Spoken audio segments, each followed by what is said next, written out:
Welcome to Voices of the Month. It's not just a show, but a stage that highlights the voices that challenges, inspires, and refuse to be silenced. Each month, we sit down with someone whose voice isn't just loud, but it sticks the landing. This month is Pride Month and Black Music Month, so it's only right that we bring someone who embodies both. Today's guest is the Queen Princess, a music artist, content creator, and a world traveler whose music empowers, liberating, and unforgettable. Oh my god. Yes. Oh my god, that intro. Come everywhere with me. I got you. You want me to be your mic person? Yeah, I'm like, hello, like my head girl. I'll be your head Thank you. girl. Thank you for having me. Thank you for coming. So tell me a little bit about you before. I know a little bit, but obviously. Okay, well, I'm the Queen Princess. It's so nice to see you. Hello. Welcome to the Penthouse. Hello. So I'm an R&B pop princess. I love shaking my ass, but also making people feel really good. Yeah. And my main goal is to really make people feel strong enough to look inside. And how did you get that voice to get that strong? Oh gosh, I feel like, I don't even know how to answer. I'm like, how did I get this voice, honey? I feel like I've been through a lot, and I am definitely like a fake it till you make it type of person. I understand. Believe it or not. And but that's gotten me so far, and I also really depend on my community. Yeah. And how does your community help you? Like, how does it... Oh my gosh. Yes. Oh my gosh. I mean, you my community Yes. girl. Look at us. I mean, it's really, there's so many ways. Before I moved to New York, I was living in Dallas. Shout out to Dallas. A beautiful place. I was living there, but I didn't feel like I belonged anywhere. Like I had a hard time finding people, like-minded people. So once I moved, I did a lot of crazy things. I moved to LA. Moved to LA. I was making music in LA, on the beach. I was making, I was roughing it, but I was in love with it because it brought me back to music. And then I decided to come to New York, and the community here has helped me in ways I can't even explain. Like my newest video, Where We Collide, Part 2, featuring Plumpiana, who's also a rapper. Shout out to Plump Room. So they all literally helped me put together the Penthouse party just to make a bomb-ass video. So from me asking for advice, from just them giving me resources. Community is everything, and I always preach that. Tell me a little bit more about the Penthouse, because that is your thing, girl. We love it. Look at the flowers. Hello, she came with her own decor. We always, you gotta bring the Penthouse. You gotta bring it here, okay? So the Penthouse, I feel like the Penthouse can really be anything. Yeah. The Penthouse to me is it's my mind. It's your mind. It's our bodies. It's home. Yeah. And I needed somewhere I could go and feel comfortable being free to be who I am. And so I created the Penthouse, the Pink Penthouse, for everyone that feels the same. Yeah, amazing. Mm-hmm. Have you ever felt like your voice was ever silenced? And what does that feel like? And how did you overcome that? Yeah, I feel like we know as women of color, we experience that every day, daily, hourly. Yeah. Hourly. Literally. Okay, hourly. Okay, by the moment. By the minute. By the minute, okay? By the second. Literally. I'm we are tested, okay? Yes. And I have learned that it's really about how you learn, how you grow, how you evolve, how you react. As far as being a woman of color, because we're always gonna have to fight. Yes. Our skin color it's a political statement. Most endangered. Exactly. We don't have a choice, but we do have a choice to stand up. Yeah. And honestly, we are the most impactful people on the planet. Yes. So. Period. Your music is so sex positive and such I love listening to it because I'm just yes. It gets me in that moment, in that space, but it's so safe. How did you come up with those ideas, and like, how do you feel about them? I feel like that's funny because, like, okay, so I do make very sexual music, but it's also about, like, how I feel in the moment, you know? It's also definitely about how I feel in the moment, what I'm going through, and I learned through songwriting that sometimes I'll write a song about how I'm feeling, and then it'll change meaning. And so as far as making it so sex positive, if I'm being honest, I waited a really long time to have sex. I was really patient with it, which I feel like is my relationship with music as well. Like, I've sang my entire life, like since I was a baby, but I'm just now really coming into who I am in music.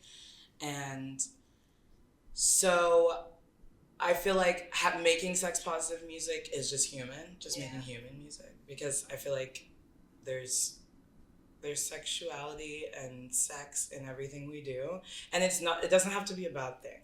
No, it doesn't have to be a bad thing. I think a lot of people put a lot of stereotypes into like sex and like all the absolutely. And listen, I'm a romance reader. Are you really? Oh my god, I love that. My sister is too.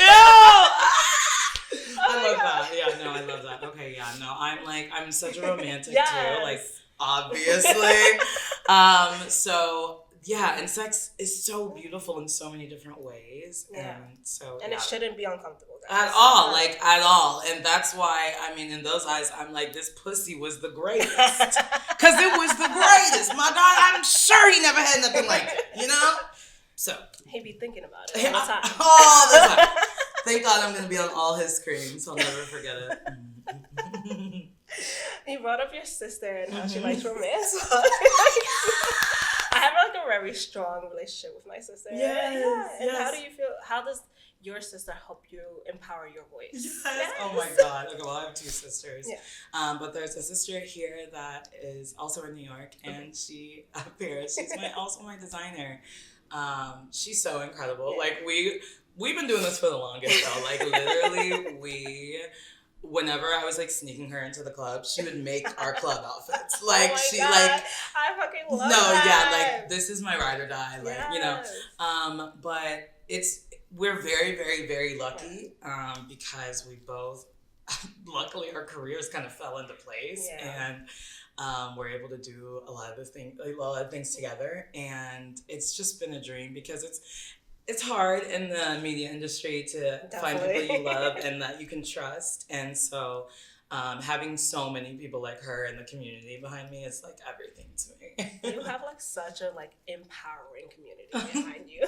How does that like feel, and how does that help you like move forward with your music and everything? Oh my gosh, I feel like I always talk about this, but like when I first moved to New York, I knew I was like, okay, finally, I'm here. I'm gonna make music. So the first thing I did, I was like, what am I gonna do? I was like, I'm gonna go to the gay club. So I went to the gay club, and literally immediately I was talking to the girls, and like everyone was super sweet, but there was this amazing, like one of my favorite humans on the planet, Jace Vegas. He's also a queer artist. Jace Vegas, literally, I felt like he just like looked at me and was like, come here, baby. And like, that's why I'm here right now. And so he made it so easy for me to meet people, and he was just so inviting. And then I met the rest of the House of Vegas, and then I met Odessa the God. I met everybody because of Jace being so open, because I said, I want to do this. And he believed in me. And so like, I can't preach enough how like incredible it is to have a community, a queer community behind me that supports and loves me and believes in the art. So one of the biggest music artists right now is Chaperone. And she's the daughter of Sasha Colby. Oh my God, I love Sasha. Yes. How do you feel about being the drag daughter of Odessa the God? Oh my God, Odessa the God. No, like, you have no idea.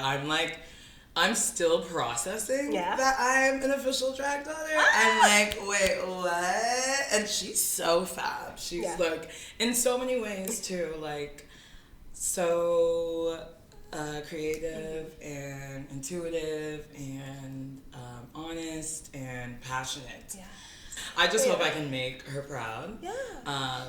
And I'm sure you are. I really hope so. Drag queens really mean everything to me. Can you explain to people what a drag family is? Because, like, a lot of people, I know people who's going to be watching, don't know. Listen, you got to get you a drag family. If you don't have a drag family, go get you a drag family, okay?